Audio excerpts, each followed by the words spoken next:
रहमानी खुशी हैं और जो मरहूम मौलाना वली रहमानी साहब जो इंडियन मसलत बोर्ड के जनरल सेक्रेटरी और सैयद इमानी तरीका के अमीर थे और आज जो हमारे बीच में मौलाना सज्जाद हमारे साथ नहीं है, वो एडमिट हैं हॉस्पिटल में, और दीगर जो हमारे सभी फादर जो यहाँ बैठे हुए हैं, ये सभी लोग उस वक्त में मिलकर और दीगर जो एडवोकेट्स थे, इस तरह के जो जाने माने लोग थे जो सरगर्म रहते हैं समाज में, उन सब ने मिलकर एक फैसला लिया कि हमको इस संविधान की लड़ाई, संविधान को बचाने के लिए एक बड़े मूवमेंट की जरूरत है।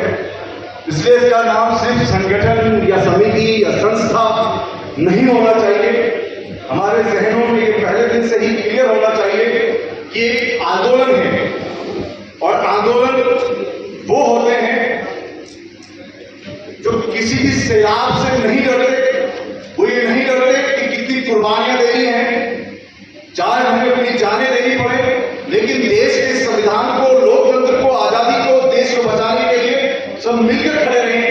ऐसा एक आंदोलन बनाना है। उस दिन यह आंदोलन 13 जनवरी 2020 को फॉर्म हुआ और आपके सामने आज यहां मौजूद है।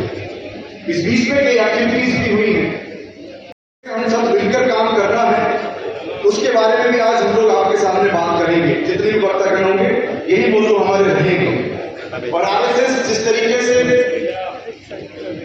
गालियों के साथ अपनी रैलियों को प्रमोट कर रहा है, और जिस तरीके से जो हमारा प्रधान सेवक है, सेवा नहीं करके वो शायद राजा मानकर जिस तरह से कश्मीर फाइल्स को प्रोजेक्ट किया और जिस तरीके से लोगों को प्रोवोक किया, ये तो सुना था कि कुछ जाहिर लोग प्रोवोक करते हैं और वो जहालत को रोकना चाहिए।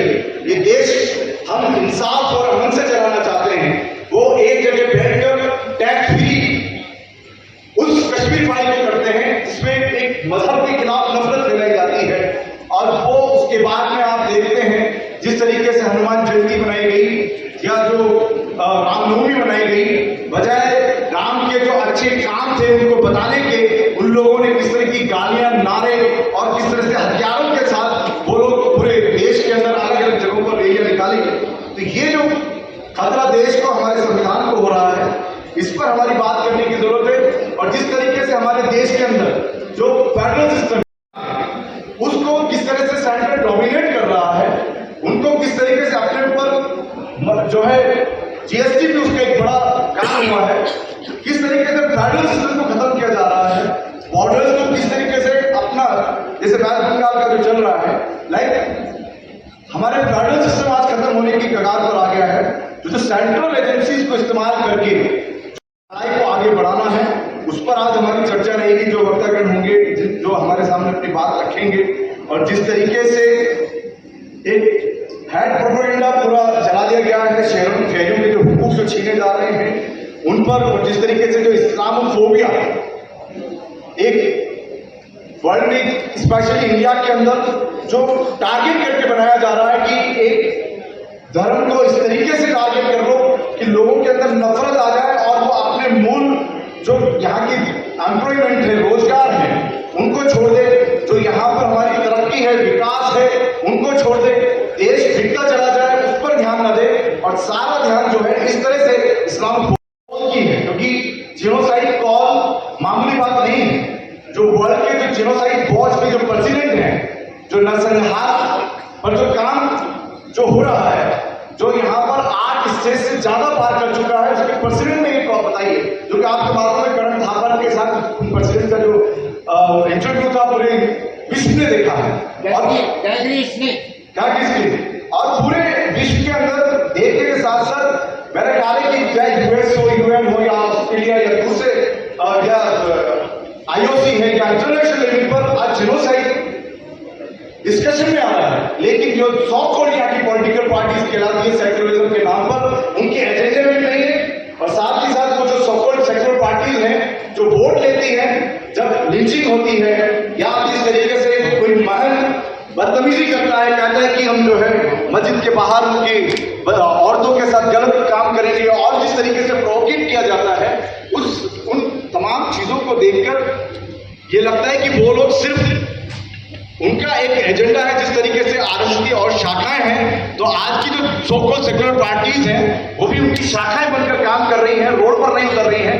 इसलिए सभी तमाम को रोड पर किस तरीके से आना है अपने हुकूक के लिए, वो भी आपके सामने यहाँ बात रहेगी। और आखिर में मैं इसी के साथ में कि ये जो लड़ाई है, ये जो तमाम मैंने आपके सामने इश्यूज रखे हैं, थोड़ा जल्दी की वजह से, वक्त कम होने की वजह से, ये जो डायलॉग करना है पूरे शहरियों के साथ करना है। जब मैं पहाड़ियों की बात करता हूँ, शहरियों की बात करता हूँ, तो ज्यादा धर्म नहीं रहता है। हम सब किस तरीके से देश के उन आखिरी छोर तक पहुंचे, किस तरह से हम गलियों और मोहल्लों में बात करना शुरू करें, उस पर हम सबको किस तरह से सबको उस लेवल के साथ लेकर आ सकते हैं, उस पर बहुत मेहनत करने की जरूरत है। तो आज हम लोग सबसे जब जहां से जाए तो ये लेकर भी जाए। मैं आपको पहली बार ये कह रहा हूँ कि हम सब साथ मिलकर ये लड़ाई को लड़ेंगे। हम साथ का साथ देना है इस शैतानी के सामने। हम सब एक मिलकर, तो चाहे आने वाली दुनिया का नाम क्यों ना हो, तो एक सबक लेके जाए कि हम इंसाफ के साथ रहकर मुकाबला करेंगे इन तमाम इस्लाही ताकतों का और देश के संविधान को बचा के रहेंगे। तो मैं आगे अपनी इस बात को यही विराम देते हुए, क्योंकि आज की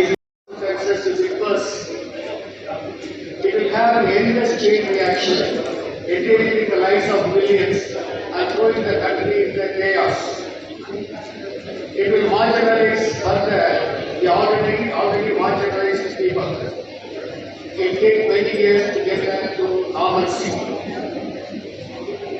The Sangh Parivar has succeeded in provoking the minorities, threatening them and making them angry and desperate, looking for an excuse to debilitate them and destroy them.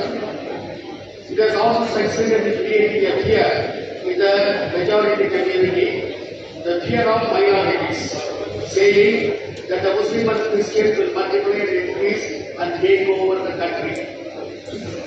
Amit Shah, when he came to Telangana a few days ago, said that the government will abolish the reservation of the minorities, as if the minorities are making use of the wealth of the country and making the rest of the people suffer. In fact, there is no reservation as such for the minorities. And the only provision is the right to start and administer educational institutions. A skilled hate propaganda is being made use of to spread lies and fake messages against the minorities. The simple people are misguided to believe that all Hindus are foreigners. मैं आपको पूरे विश्वास के साथ कहता हूं, अगर हम लोग सिर्फ आधा परसेंट लोग, सिर्फ आधा परसेंट की बात कर रहा हूं मैं, आधा परसेंट लोग भी ईमानदारी से खड़े हो गए तो ये किस बिल में घुस जाएंगे इसका भी हमें अंदाजा है। उन्हें भी नहीं पता, इतनी औकात है। लेकिन हो क्या रहा है, हम अपने आप में ईमानदार नहीं, हमने ईमानदारी से काम नहीं,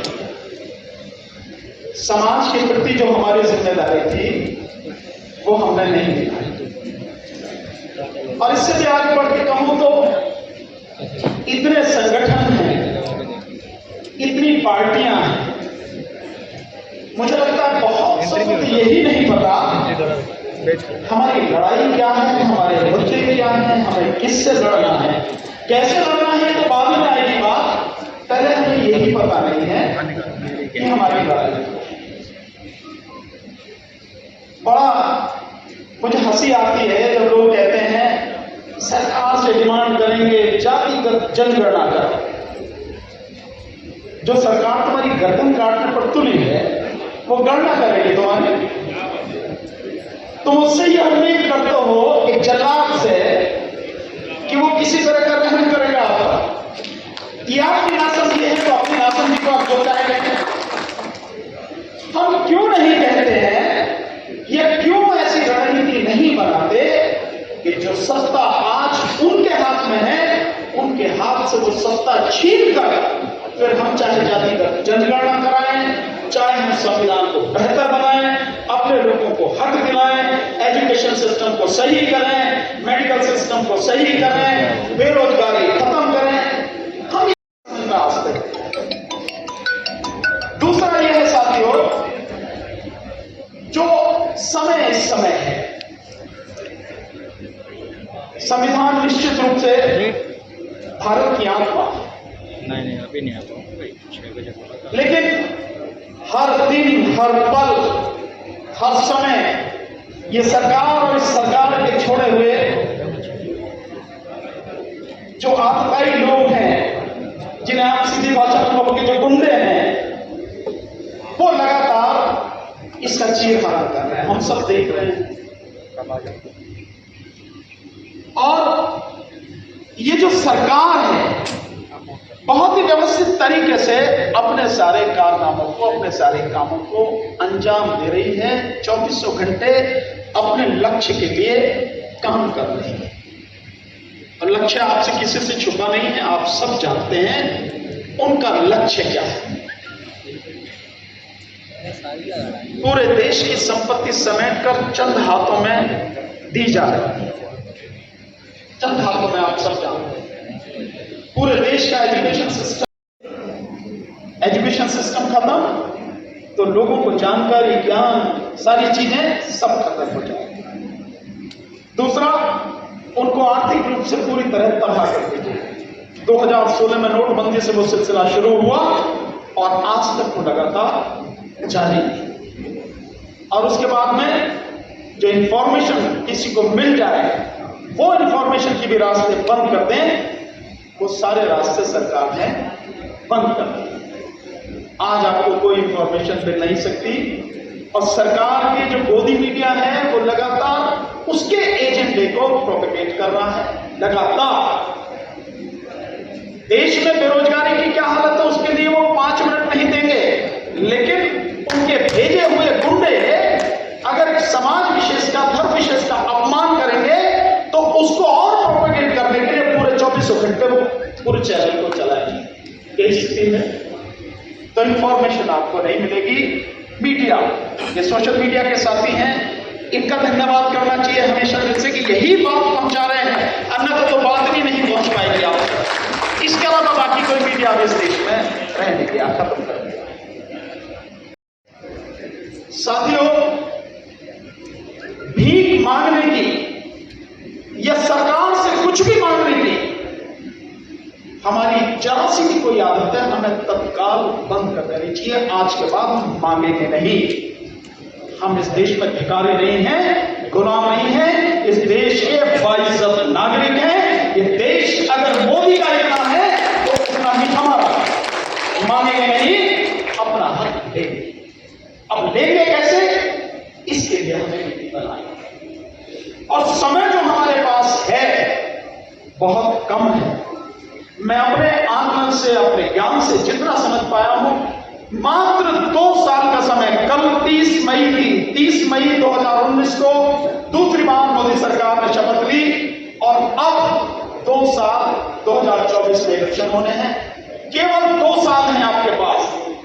वो अपने काम को अंजाम देने के लिए 2400 घंटे काम कर रहे हैं। पूरे देश को लूट लिया। उनके पास पैसे की कमी नहीं है, शासन प्रशासन की कमी नहीं है, सब कुछ उनके पास है। हमारे पास ऐसा कुछ भी नहीं है। फिर भी मैं विश्वास के साथ कह सकता हूं, न केवल ये लड़ाई हम लड़ सकते हैं, जीत भी सकते हैं और दुश्मन को धूल धूसरित करने की ताकत बचत में हम करें। तो ये 2 साल का जो समय है सामान्य समय नहीं है, बहुत बड़ा गंभीर आपात। इमरजेंसी में जैसे काम करते हैं, ये यूं कहूं कि घर में अगर किसी के साथ कोई हादसा हो गया, कोई बीमार हो गया, सारे काम छोड़ के हम पहले उसकी देखभाल के लिए, उसे ठीक करने के लिए काम करते हैं। यही स्थिति आज है कि सब सारी चीजें छोड़ के, अपने सारे मतभेद छोड़ के, हम इस 2 साल में कैसे अपने आने वाली पीढ़ी को बचाने का समय है। और इसको भी घंटों में कन्वर्ट कर लो आप कि हम बीजेपी को किस तरह से उखाड़ के फेंकें। अगर आप बीजेपी को उखाड़ के फेंकने का कोई एजेंडा नहीं बनाते हैं तो आप कुछ भी कर लीजिए, मेरी समझ में तो होने वाला नहीं। एक घंटा लगेगा। और बीजेपी को उखाड़ने के लिए आपको सबसे पहला एजेंडा होना चाहिए, वो होना चाहिए कि हम ईवीएम को कैसे करवाएं। आज की तारीख में हम लोग गांव जाते हैं, देख रहे हैं बहुत मुश्किल से बीजेपी के पास 15-20% बहुत मुश्किल से होंगे इतने लोग, अन्यथा 80 से 85% लोग इस कदर गुस्से में हैं कि आप समझ नहीं सकते। बीजेपी का कोई व्यक्ति, पार्टी का कोई आदमी चला जाए, अगर सरकारी डर ना हो तो उनका क्या हाल करेंगे ये उन्हें भी अंदाजा नहीं है। इसका नजारा आपने चुनाव के दौरान देखा होगा, भी 5 राज्यों में चुनाव हुए। सो बीजेपी को उखाड़ने के लिए ईवीएम को उखाड़ के फेंकना जरूरी है। अगर आप ईवीएम को नहीं उखाड़ के फेंकेंगे तो आप बीजेपी को नहीं हरा सकते। और भी ईवीएम कैसे उखाड़ सकते? किसको पावर है? या तो संसद को है या फिर सुप्रीम कोर्ट को है। तो संसद तो करेगी नहीं, वहां उनका कब्जा है। और बाकी जो आपके नुमाइंदे वहां बैठे हैं वो तो गुलाम है, वो तो मुद्दे हैं। इससे ज्यादा तो मुझे नहीं लगता कुछ है। क्योंकि आप ये बताइए, जब लोकसभा में तो उनका बहुमत है बीजेपी का, तो वहां बिल पास हो जाना कोई बड़ी बात नहीं। और राज्यसभा में उनका बहुमत नहीं है, वहां उससे भी आसानी से बिल पास हो जाते हैं। तो कौन है जो उनका समर्थन कर रहे हैं? वो हमारे नुमाइंदे तो हैं। कुछ कहने के पहले सर्वप्रथम भारतीय संविधान निर्माता बोधि संत बाबा साहब डॉक्टर बी आर अम्बेडकर के चरणों में पुष्प अर्पित करते हुए सामाजिक क्रांति के अग्रदूत महात्मा ज्योतिराव फूले, आरक्षण के जनक छत्रपति साहू जी महाराज, गुरु नारायण ए.वी. रामास्वामी नायकर पेरियर, साथ ही साथ इस सदी के महानायक जिन्होंने करोड़ों बेजुबान लोगों को का जुबान बाम से BS4 और बहुजन समाज पार्टी के संस्थापक मान्यवर कांसी राम साहब के चरणों में पुष्प अर्पित करते हुए आज हम ऐसे मौके पर आप सब लोगों के बीच में, हमारे संचालक जी ने जो हमें 2 शब्द बोलने का मौका दिया है, मैं ऐसे मौके पर आप लोगों का जो अपने विद्वान वक्तागण अपनी बात को रखे हैं उसे संबद्ध करते हुए हम चंद बात आपसे अर्ज करना चाहते हैं। दुनिया में जो भी इंसान पैदा हुआ है उसको एक न एक दिन जाना होगा। अपने जीवन काल में इंसान देश के लिए, समाज के लिए जो कुछ कर जाता है वही यादगार बनकर के रह जाता है। अभी हमने तमाम महापुरुषों का नाम लिया, उन लोगों ने देश और समाज के लिए किया है, इसलिए हम उनका नाम लेते हैं। इसलिए जो भी इंसान पैदा हुआ है उसको भी अपने जीवन काल में अपने जीवन का कोई लक्ष्य निर्धारित करना चाहिए कि हम भी आए हैं, हम भी दुनिया में कुछ अच्छा काम करके जाएं। आज ऐसे मौके पर मैं कहना चाहता हूं कि आज संविधान जो बाबा साहब का आईना साथी हमारा है, हम उसको बचाने के लिए जो हम कार्यक्रम कर रहे हैं, इसकी जरूरत क्यों है? इस धरती पर गौतम बुद्ध ने जहां मानवता का संदेश दिया, वही धरती पर मोहम्मद साहब के विचारधारा के मानने वाले लोगों ने आपसी प्रेम और भाईचारा का संदेश दिया। इस धरती पर कबीर साहब ने जानबूझी वाली और पाखंड वाली व्यवस्था का विरोध किया, वही धरती पर ईसा मसीह के विचारधारा के मानने वाले लोगों ने अपाही और संघों को गले से सम्मान की भावना पैदा किया। वही धरती पर हजारों साल से इस देश के अंदर ऐसी व्यवस्था लागू थी जिसके तहत यहाँ का बहुसंख्यक समाज, जिसके तहत यहाँ का बहुजन समाज लाचार, बेबस और मजलूम हो गया था, जो सारे मानव अधिकारों से वंचित थे। ऐसे समाज को आगे बढ़ाने के लिए बाबा साहब डॉक्टर भीमराव अम्बेडकर ने इस देश को यह संविधान दिया, जिसके बदौलत से समाज कुछ आगे बढ़ा है, जिसके बदौलत से समाज कुछ आगे बढ़ा, जिसके बदौलत से समाज कुछ आगे बढ़ा। लेकिन अफसोस, आजादी के लगभग 75 साल होने के बावजूद भी सही मायने में बाबा साहब डॉक्टर भीमराव अम्बेडकर का संविधान पूर्ण रूप में लागू नहीं है।